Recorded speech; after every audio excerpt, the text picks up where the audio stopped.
John travelled back to the 80s, to the movies he fondly recalled, with Annie and Tom Cruise and Sly and Bruce Willis before he went bald.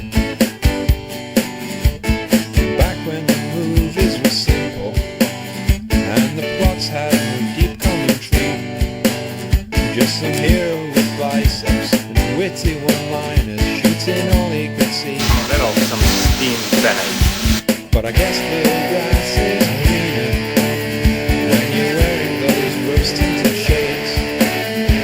But while he's stuck in the 80s, John will take these movie lemons and give you lemonade. So sit back and relax, just sit back wherever you are, for the movie reviews and the science bits too, on Shitcase Cinema. On the Shitcase Cinema. Oh, it's the Shitcase Cinema. Nobody appreciates us. Nobody sees us. Nobody even knows we're alive down here. So, you want to know about some gruesome details from third shitty movies? Fair enough. Let's go take a look. So, I've got a bunch of DVDs here, which are all the third film from a series such as Terminator 3 and Die Hard 3, but I'm just going to look at 3 of these movies because 3, as we all know, is the magic number. Well, whoever said that's a complete and utter arsehole, because 3 isn't the magic number when it comes to movies. It's just a shitty number. Whoa, Mind Ripper? What the fuck is that doing in there?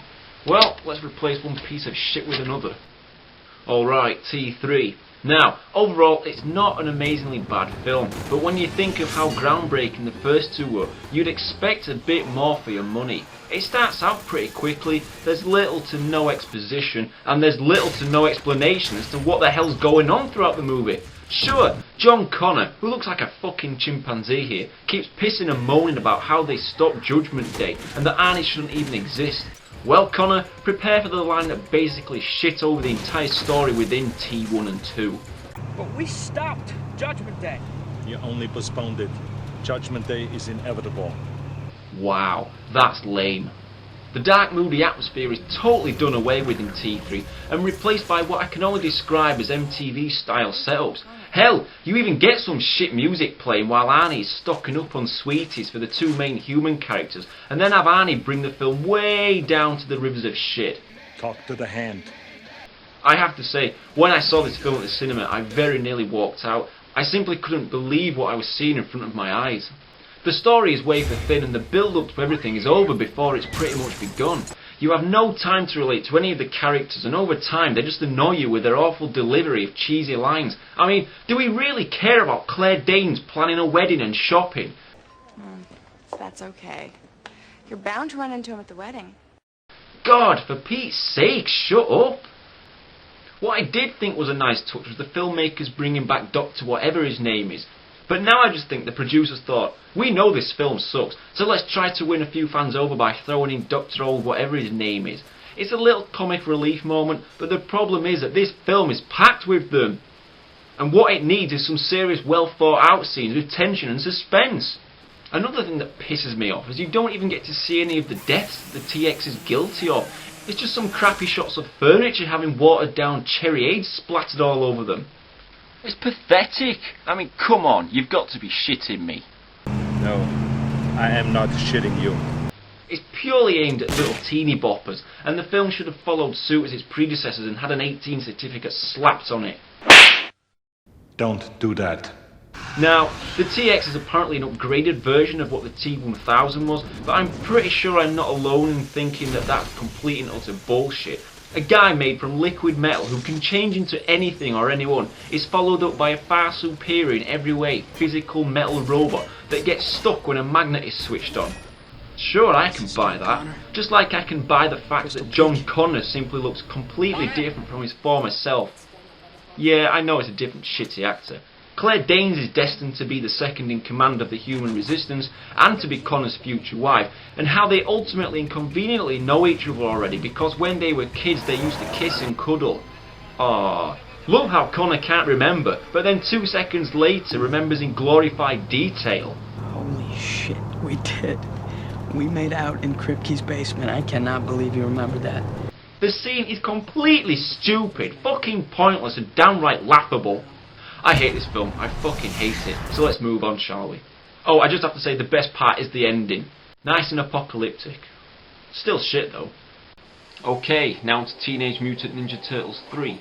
Sometimes known as Turtles in Time, but whatever you want to refer to it as, it's still ultimately the same pile of turtle shit. I mean, I used to be such a big fan of the Turtles, I've still got some of the original videos somewhere. Where the fuck are they? Shit, don't tell me I've hidden them away in embarrassment. Where the hell are they?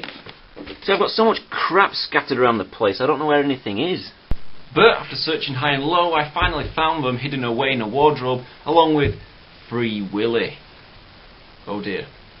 The whole point I'm trying to make is that growing up with the Turtles and having action figures and books and whatever else, and thinking that the first movie was the best thing since the cartoon, I was fucking shell-shocked at how bad Turtles 3 was. Awesome! And something else I've got to mention is, why the hell was it called Teenage Mutant Hero Turtles?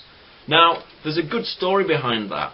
The actual title is Ninja, but for over here in the UK they changed it to Hero because Ninja is deemed scary and violent. Ooh, don't want to influence the kids with a word like ninja. And what's with April's tits on the front of this video cover? Must be the Pamela Anderson look. And why is Raphael trying to fly kick April's camera from her hand? Why does Michelangelo have Raphael's size? Why is Donatello grinning while hiding behind April's legs? Jeez, what else could happen? In terms of villains and storylines, Turtles 1 gave us Shredder and the Foot Soldiers, Turtles 2 gave us Super Shredder and a couple of mutants. Okay, so it wasn't Bebop and Rocksteady, but it's a step in the right direction. Hopefully number 3 will get it right. But what do we get in Turtles 3? Bebop and Rocksteady and Krang and all those from Dimension X? No, do we fuck? We get ninja warriors from medieval Japan. What? And that's where this film fucks up. Who cares about the Turtles being transported back in time to medieval Japan, dressing up like samurais and getting in stupid, ridiculous situations? We want to see them kicking Foot Clan ass and blowing robots up and going into the Technodrome and fighting Shredder and Krang and Bebop and Rocksteady and the Fly Baxter Stockman and maybe even meeting those fucking frogs, whatever they were called. Punk frogs? Yeah, I think that was it. Anyway, bottom line, the film is shit, the storyline is awful, the dialogue is terrible, the Turtles look so fake, and half of the time when they're talking, their mouths don't move. Get out of town. April looks completely different from her previous incarnations. I'm on vacation. But at least Casey Jones is in here, but he's completely wasted and underused, so what's the point? What was that?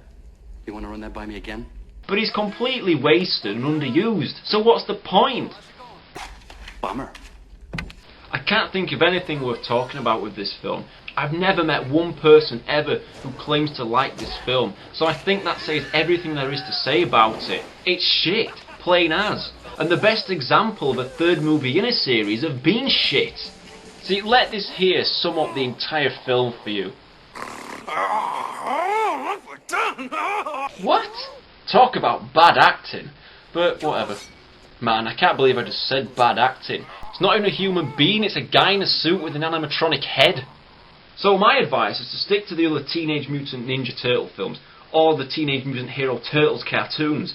But whatever you want to call them, just go and stick with those, forget Turtles 3. Speaking of which, I'm going to move on and put another shitty film on. Robocop 3!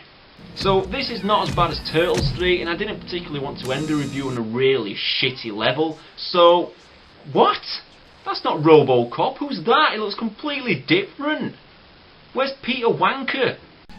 Okay, so his name is Peter Weller, not Wanker, but because he decided to boycott this movie and leave us stuck with some other goon in a robot suit, he might as well be called Wanker. They call me Murphy.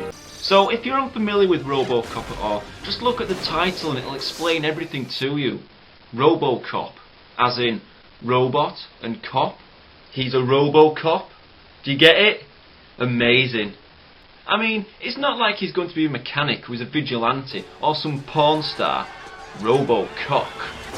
Well, after the huge success of the original movie and the average Robocop 2, there was a lot of expectation for the third installment, especially as the release date kept getting put further and further back all the time.